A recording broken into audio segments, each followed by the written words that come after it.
Hello po, ako po si Ronaldine Bautista, isang Trace AI app user po dito sa coastal area sa aming barangay, Buena Vista, Sablayan Occidental, Mindoro. Ang Trace AI app ay isang mobile application. Mabilis ko po siyang natutunan kahit first time ko pa lang makagamit ng ganitong application sa pagko-collect ng mga fish catch data.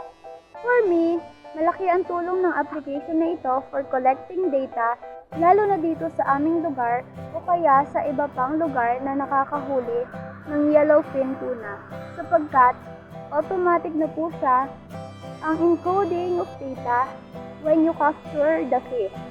Meron na po itong pangalan ng bangka, ilo, at anong uri ng isda. Kaya masasabi kong madali na siyang gamitin dahil hindi ka nagagamit ng papel at ballpen for encoding of data.